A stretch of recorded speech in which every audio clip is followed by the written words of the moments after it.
Okay, so 3 kg of ice है -12 degree Celsius पे, उसको कहाँ तक हीट करना है, 100 डिग्री सेल्सियस तक। और ये डेटा दिया हुआ, C of ice is given, specific heat capacity of water that is C of water भी दिया हुआ है, it is 4186 joule per KG Kelvin. Latent heat of fusion, बहुत सारा डेटा दिया हुआ है भाई इधर, latent heat of fusion is given 3.35 into 10⁵ joule per KG. और लेटेंट हीट ऑफ वेपोराइजेशन जिसे एलवी बोलते हैं, एलवी, ये दिया हुआ है 2.256 इंटू 10⁶ जूल पर केजी। ये सारे डेटा आपको याद रखने के होते हैं, सॉरी याद नहीं रखने, मुझे भी याद नहीं रहते ये इतने सारे data, latent heat of vaporisation, latent heat of fusion.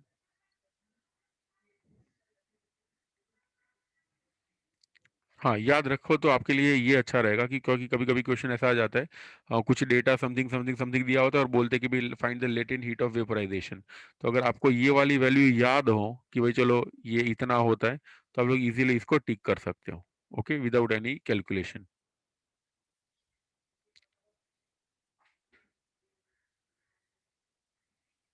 हाँ, याद मत रखो यार, ऐसा अभी मैंने कहीं पे पढ़ा था, किसी ने आइंस्टाइन को पूछ लिया था भाई जुपिटर का मास कितना है, ऐसा कुछ, तो बोले वो सब चीजें ना टेक्स्ट बुक में दी हुई है, वहां से पढ़ लो। हाँ, बट जुपिटर का मास कैसे फाइंड करना है वो मैं आपको मेथड बता सकता हूँ, but I don't remember all those data. Okay, तो आप लोग भी इस पे ही फोकस करो, ये इसलिए याद रखने को बोल रहा हूँ बिकॉज अगर एमसीक्यू आ जाते तो आपका कैलकुलेशन आपको नहीं करना पड़ेगा। हाँ तो भाई क्या है, there is ice, this is ice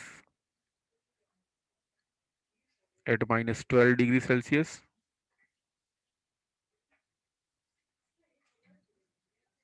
चलो आइस जब स्टीम में कन्वर्ट होगा, ठीक है, लास्ट में क्या करना है, देखो we want final temperature to be 100 degree celsius, और 100 डिग्री सेल्सियस पे क्या चाहिए हमको, स्टीम, ऐसा मेंशन किया हुआ है, देखो इट इज मेंशन कि हमको फाइनली चाहिए स्टीम। तो आई से स्टेप बाय स्टेप अगर देखें, if it is at -12 degree celsius, तो पहला स्टेप क्या होगा, अगर इसको मैं हीट एनर्जी देता हूं तो क्या होगा, बोलो। So it will get converted into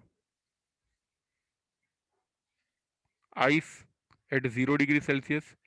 इसको अगर मैं गर्म करता हूं तो कन्वर्ट होगा वाटर में, it will get converted into water. ये वाटर को अगर मैं गर्म करता हूँ, ये वाटर बन गया। वाटर को अगर गर्म करते हैं तो वो 100 डिग्री सेल्सियस पे जाएगा, इस will go to 100 degree celsius. और इसको अगर हम लोग गर्म करते तो बन जाएगी स्टीम, इसको गर्म किया और बन जाएगी स्टीम, ऐसा स्टेप बाय स्टेप सारी चीजें जाती हैं, सीधा ही आइस मेल्ट होके वेपर नहीं बन जाता।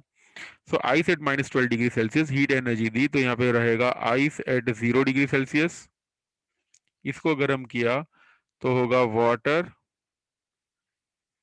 एट 0 डिग्री सेल्सियस, इसको गर्म किया तो वाटर एट 100 डिग्री सेल्सियस, और इसको अगर गर्म किया तो लास्ट में बचेगा वाटर एट, सॉरी वाटर नहीं, स्टीम बचेगी,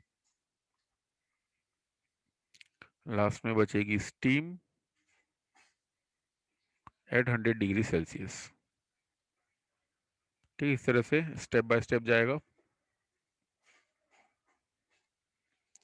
तो पहले वाले केस में जो भी हीट एनर्जी की जरूरत पड़ेगी उसे बोलेंगे Q1, इसे मैं बोल देता हूँ Q2, इसे बोल देता हूँ Q3, and this is suppose Q4।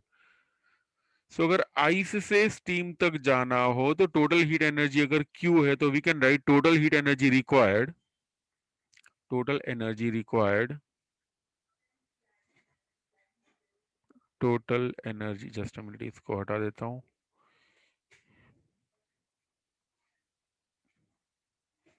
ये डिलीट नहीं हो रहा है, छोड़ो। So the total energy required will be total energy required कितना होता है? It is Q is equal to Q1 plus Q2 plus Q3 plus Q4। Last lecture में हम लोगों ने डिस्कस किया था कौन सी लेटेंट हीट होगी और कौन सी स्पेसिफिक हीट होगी, इसलिए भी मैं डायरेक्ट लिखूंगा। डायरेक्ट ये आएगा Q is equal to Q1, यानी देखो यहाँ पे टेम्परेचर चेंज हो रहा है, इसलिए एम सी डेल्टा टी लिखेंगे। एम सी डेल्टा टी यहाँ पे रखना, याद रखना सी जो होगा वो it will be C of ice, M C of ice delta T plus दूसरी वाली जो हीट एनर्जी होगी that will be latent heat, latent heat of fusion, इसलिए लिखेंगे L F M. Then again यहाँ पे टेम्परेचर चेंज हो रहा है, एम सी डेल्टा टी, तो एम सी अभी वाटर बन गया है इसलिए वाटर डेल्टा टी प्लस अब ये वाटर से बन रहा है स्टीम, तो अगेन क्या लिखेंगे? There is a change in state of matter, L V M. Okay, अब देखो भगवान का दिया हुआ सब कुछ हमारे पास है, सब में m की वैल्यू, m इज 3 kg, बस वो 3 kg यहाँ पे लगाना है, यहाँ पे या फिर कॉमन निकाल के आपको जैसा पसंद पड़े वैसा करना। दिस इज एल वी, ये रहा एल वी, इधर रखना है। Then we have C ice, इसकी वैल्यू ये है सी आइस।